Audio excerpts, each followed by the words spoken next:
Assalamualaikum warahmatullahi wabarakatuh, teman-teman atau anak-anak sekalian.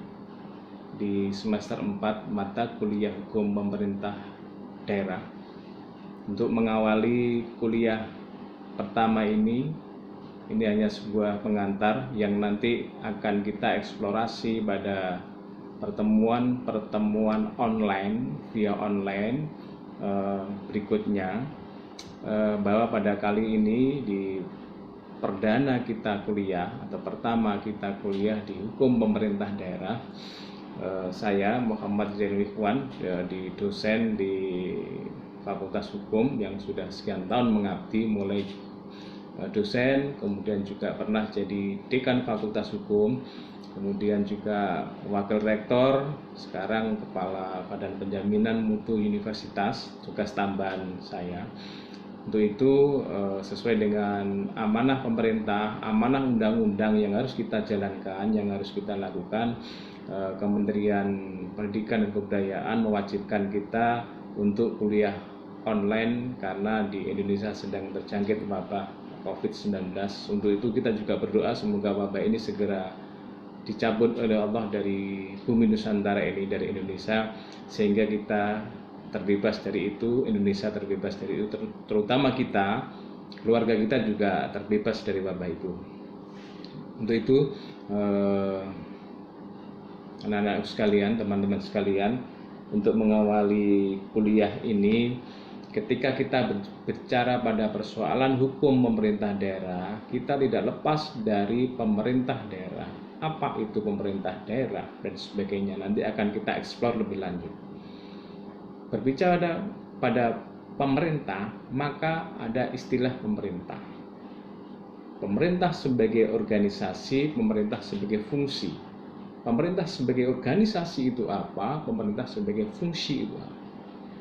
Berbicara pemerintah sebagai fungsi atau bestur ol fungsi, yaitu melaksanakan tugas-tugas pemerintah.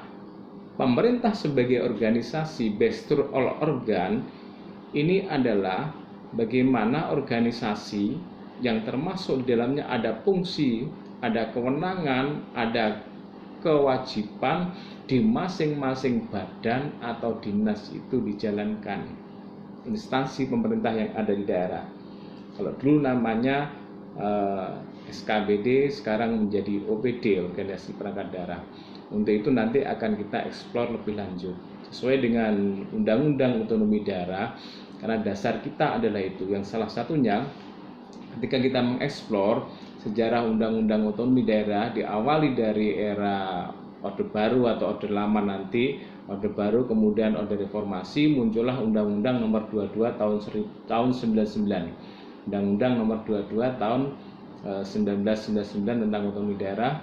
Kemudian diperbarui lagi undang-undang ini menjadi Undang-Undang Nomor 32 2004 tentang pemerintah daerah. Kemudian ada perubahan lagi, ada amandemen lagi terkait undang-undang ini menjadi Undang-Undang Nomor 23 tahun 2014 terkait pemerintah daerah yang terakhir. Undang-Undang Nomor 23 2014 ini juga ada perubahan kedua menjadi Undang-Undang Nomor 9 tahun 2015 tentang perubahan kedua Undang-Undang Pemerintah Daerah.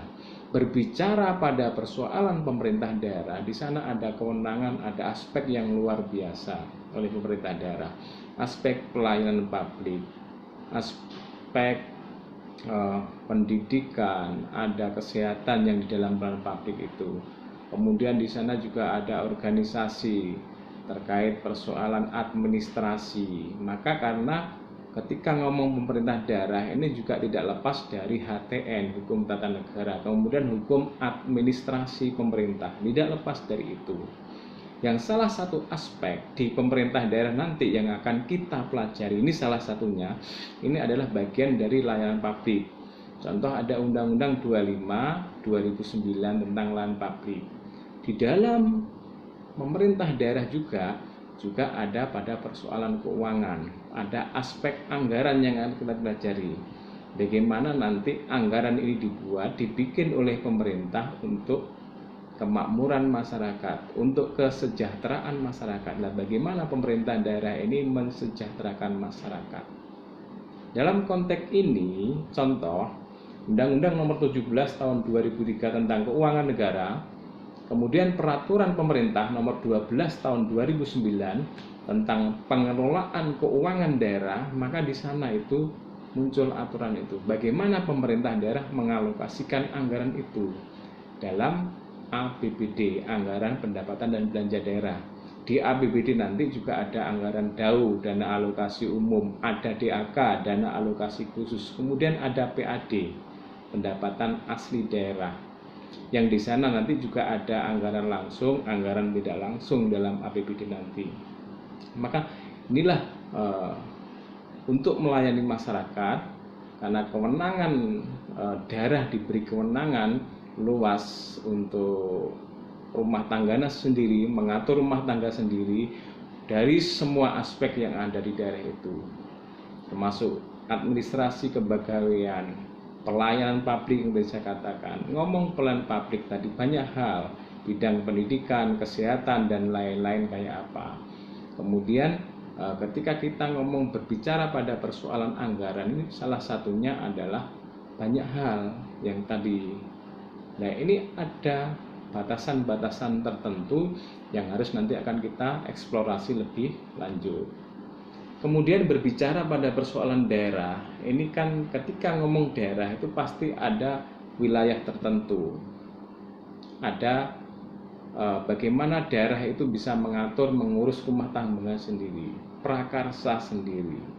Maka inilah nanti yang akan kita pelajari lebih lanjut, bahwa hukum pemerintah daerah ini adalah ada nanti mengatur peraturan tertulis, bagaimana peraturan tidak tertulis mengenai penyelenggaraan pemerintah dari kesatuan masyarakat hukum yang ada.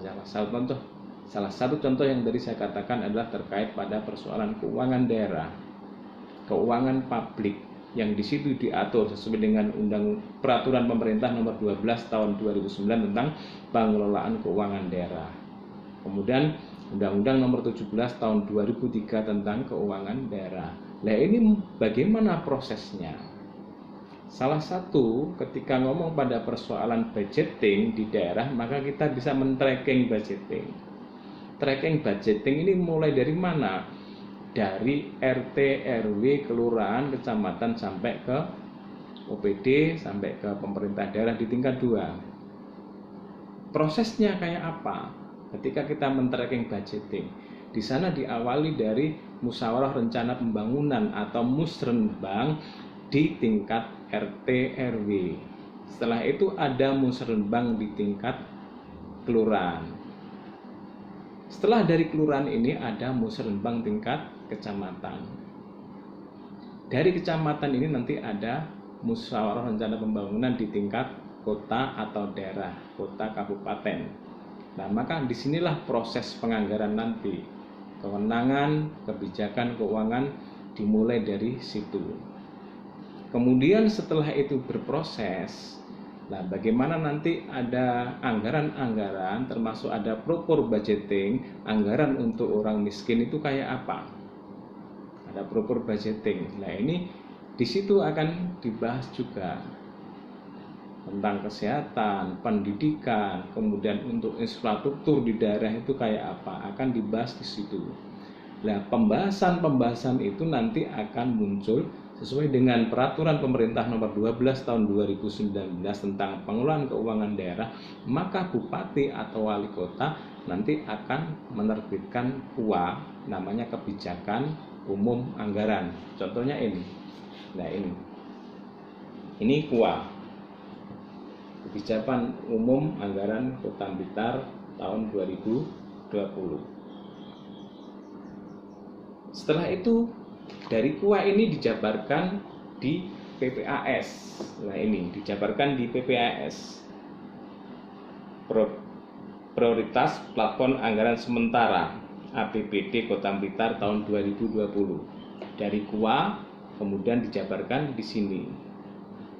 Setelah ini maka muncul nanti namanya nota keuangan muncul nanti rancangan APBD ini.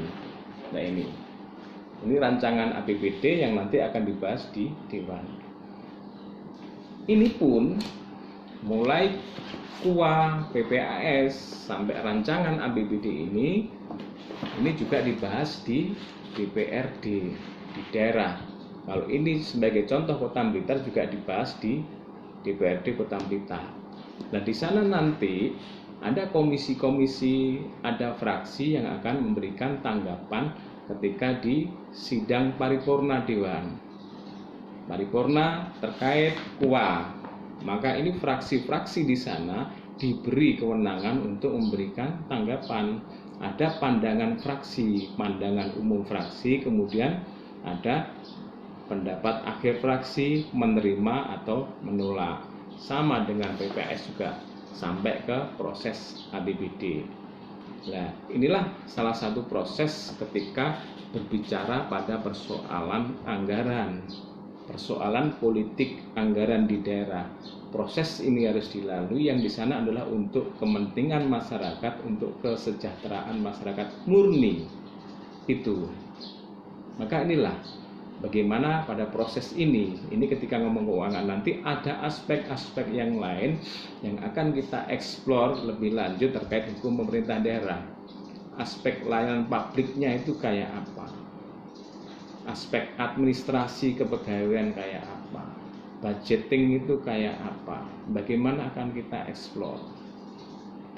Jadi ini salah satu atau sebagai pengantar di kuliah hukum pemerintah daerah yang nanti akan kita eksplor lebih lanjut di materi-materi berikutnya, yang nanti kita juga akan menggunakan di beberapa format online. Mungkin kita juga menggunakan Zoom, ada Google Classroom dan lain-lain, kemudian ada melalui kanal YouTube saya, salah satunya itu. Maka inilah nanti yang akan kita eksplor lebih lanjut terkait pada persoalan ini.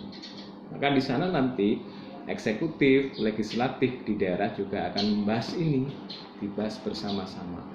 Nah nanti bagaimana di sana men-tracking anggaran itu, apakah terjadi loss control? Loss controlnya di mana?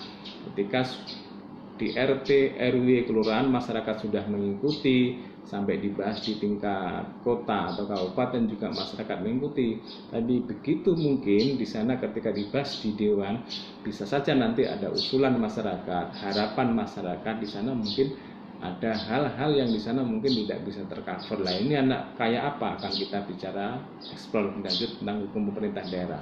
Jadi ini hanya satu aspek terkait keuangan, belum aspek-aspek yang lain, hanya sebagai pengantar. Nanti akan kita eksplor lebih lanjut terkait ini. Saya kira itu pengantar untuk mengawali kuliah perdana ini hukum pemerintah daerah.